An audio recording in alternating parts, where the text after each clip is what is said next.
குருவே சரணம். இப்போ இந்த சொத்து கடன் இது எவ்வளவு தூரம் ஒரு மனுஷனோட வாழ்க்கையை புரட்டி போடுது அப்படிங்கிறத பற்றி தான் இப்போ நான் உங்களோட பேசிகிட்டு இருக்கேன். ஒரு பிரச்சனை அப்படின்னு வந்ததுன்னா நாம் தெளிவாக இல்லாமல் இருக்கிற பட்சத்தில் இன்னும் பல பிரச்சனைகளை நம்ம ஃபேஸ் பண்ணுற மாதிரி ஒரு சூழ்நிலையில் கொண்டு விட்டுடுங்க.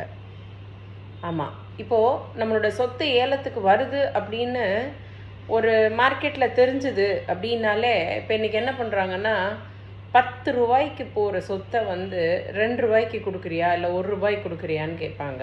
இது மார்க்கெட்டில் நிலவரம். பேங்க்கில் என்ன நிலவரம்னா உங்களுடைய கடன் ஒரு 1.5 ரூபாய் தான் இருக்குது, ஆனால் உங்கள் சொத்து 10 ரூபாய்க்கு போகும் அப்படின்னா அதை பற்றி அவங்களுக்கு கவலை இல்லை. அப்போ அவங்க அந்த 1.5 ரூபாய் பற்றி மட்டும்தான் கவலைப்படுவாங்க.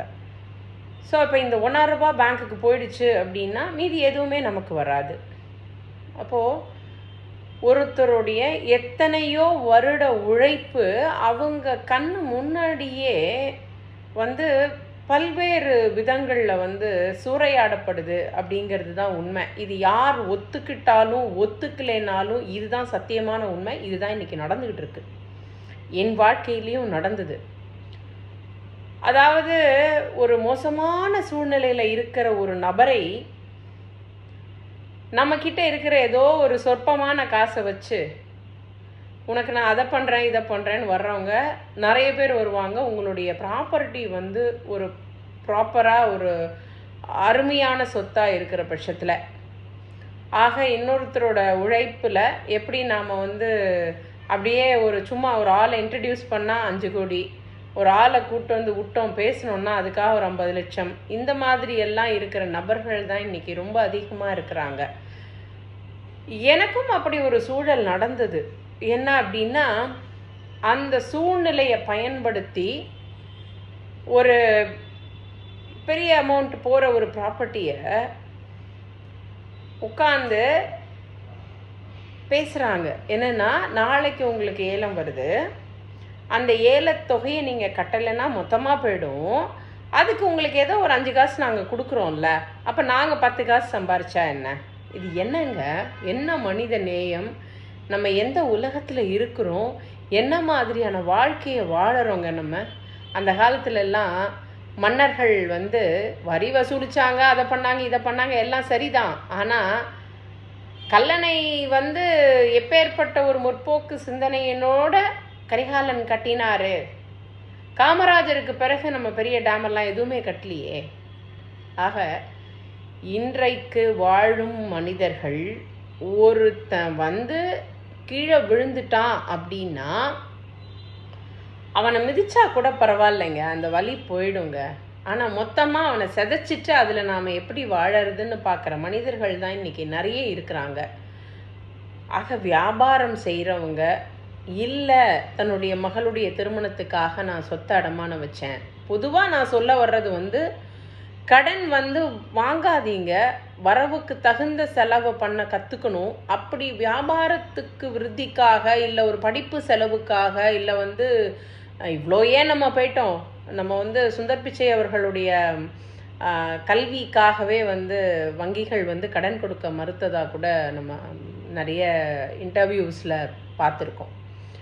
அப்பேற்பட்ட இந்த உலகத்தில் நம்ம ஒரு நல்ல முறையில் ஒரு கடனை வாங்கி அதை திரும்ப சரியாக கட்டி வெளியில் வரணும் அப்படிங்கிறது நமக்கு கான்ஃபிடெண்ட்டாக இல்லாமல் இருக்கும் பட்சத்தில் அந்த கடனையே வாங்காமல் இருக்கணும். அப்படி நமக்கு ஒரு இக்கட்டான சூழ்நிலை இல்லை ஒரு அருமையான நல்ல ஒரு வியாபாரம் வருது, நல்ல ஒரு நமக்கு ஒரு ரிட்டர்ன்ஸ் இருக்கும் அப்படின்னா நமக்கு அந்த வியாபாரம் தெரிஞ்சுதுன்னா அதில் இறங்கி நம்ம அந்த கடனை வாங்கலாம்.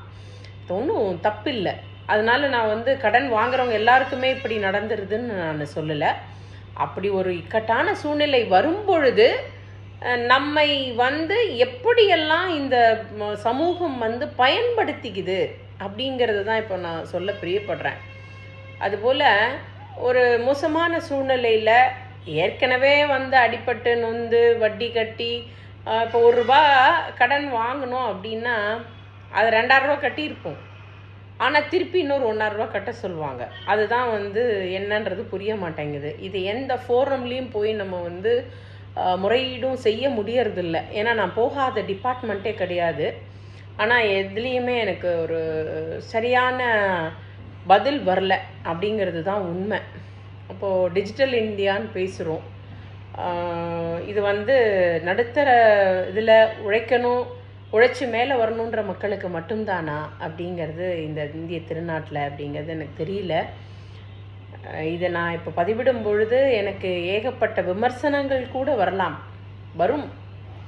ஏன்னா நமக்கு விமர்சனம் பண்ணுறது ரொம்ப ஈஸியான வேலை. ஆனால் அந்த வாழ்க்கையில் ஒரு 25-30 வருஷம் உழைச்சி காப்பாற்றி அதை அந்த சொத்தை நம்மளால் காப்பாற்ற முடியாமல் அந்த விடுற வேதனை இருக்குது பார்த்தீங்களா, அது ரொம்ப ரொம்ப ரொம்ப கொடுமையான ஒரு வேதனை. அதுலேயும் அந்த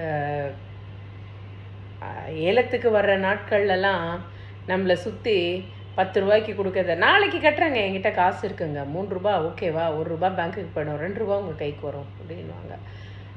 அதை கூட ஒழுங்காக பண்ணினா பரவாயில்ல, அதையும் பண்ணாமல் தேரை இழுத்து தெருவில் விட்ட கதையாக இழுத்து விட்டுட்டு எனக்கு என்னன்னு ஓடி போகிறவங்களும் நிறைய பேர் இருக்கிறாங்க. பிறகு வருவாங்க நமக்கு பல வகையில் டார்ச்சர் கொடுத்து வேதனையை கொடுத்து நம்மளை விமர்சனத்துக்கு ஆளாக்கி நம்ம ஏதோ பெரிய பாவம் பண்ணிட்டா மாதிரி இந்த மிரட்டுறது, உருட்டுறது, பஞ்சாயத்து பண்ணுறது அப்படிங்கிற மாதிரியான விஷயங்கள் எல்லாம் இன்றைக்கி சமூகத்தில் நிறைய நடக்குது. ஆனால் நம்ம எல்லாத்தையுமே ஒரு செய்தியாக பார்த்துட்டு கடந்து போயிடுறோம். வாழ்க்கை அப்படி இல்லைங்க.